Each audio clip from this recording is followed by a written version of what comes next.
Hemos visto el contexto histórico en el cual se desarrolla el capítulo 8 de Daniel. Ya vimos el significado del carnero, hemos visto el significado del macho cabrío, hemos visto el significado de aquel gran cuerno que hacía representación del primer rey de Grecia, que era Alejandro Magno. Vimos el significado de los 4 cuernos que luego salieron después de que aquel cuerno fue quebrado, que eran los 4 generales de Alejandro Magno: Lisímaco, Ptolomeo, Casandro y Seleuco. Y vimos también que después de estos 4 generales se levantó un cuerno pequeño, el cual llegó a la osadía que nos menciona el capítulo 8, el versículo 11, dice que aún contra el príncipe de los ejércitos se engrandeció y quitó el continuo. Y hay que prestar atención porque esta es la palabra que nos atañe en este momento. Y el lugar de su santuario fue echado por tierra a causa de la prevaricación. El ejército y el continuo le fueron entregados, echó por tierra la verdad y prosperó en todo lo que hizo. ¿A qué se refiere Daniel cuando menciona el continuo? Generalmente este ha sido un tema de debate por muchos teólogos, sobre todo teniendo en cuenta quién es, o al menos la interpretación de quién es aquel cuerno pequeño.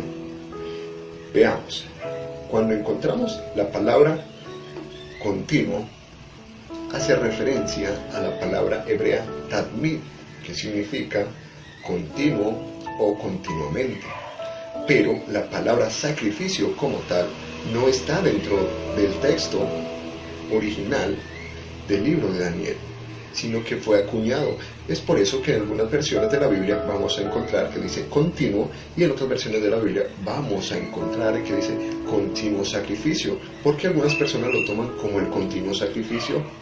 Bueno, es porque el sacrificio que se hacía en el templo de Israel o en el santuario terrenal de Israel era algo diario. Por eso algunos lo han interpretado como el continuo. Pero ¿cuándo empezó el continuo? ¿O cuándo empezó el sacrificio? Es lo que vamos a ver. Capítulo 3 del libro de Génesis nos dice el versículo 21 que y Dios el Señor hizo al hombre y a su esposa túnicas de pieles y los vistió.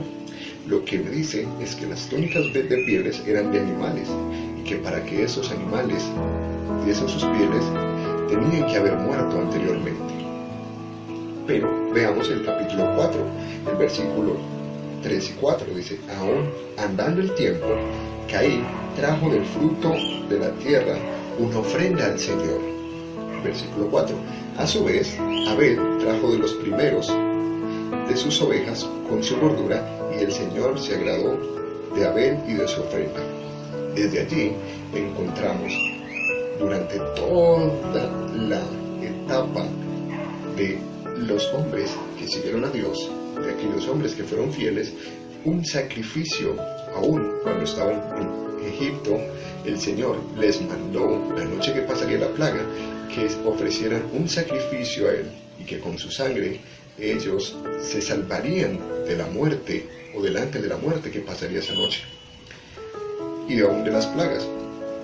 Ahora, ese continuo han tomado algunos para referirse que aquel cuerno pequeño es Antíoco IV Epífanes, y que por ello Antíoco es quien hace cesar el continuo cuando en el templo de Jerusalén incursiona, siendo él un griego, y sacrifica cerdos en el altar de los sacrificios y sacrifica seres humanos en honor a Zeus. Así que algunos dicen, esta fue la cesación del continuo. Otros argumentan que fue en el año 70 cuando Tito y las legiones romanas llegaron, incursionaron en la ciudad de Jerusalén y la tomaron y destruyeron aquella hermosa ciudad, quitando así el continuo sacrificio que se daba en el templo. Otros se han referido a que es el paganismo que ha surgido y que se quita el continuo cuando cesa, cuando termina la obra de Cristo en el santuario, porque la Roma papal se toma las atribuciones de Cristo al perdonar pecados, al ser representante de Dios en la tierra, se toma retribuciones al ser Él quien media entre Dios y los hombres, haciendo cesar el continuo sacrificio. Estas son posiciones que se han tomado, que debe preocuparnos, de estar en comunión con ese sumo sacerdote que aún hoy hace una obra en favor nuestra en el santuario celestial.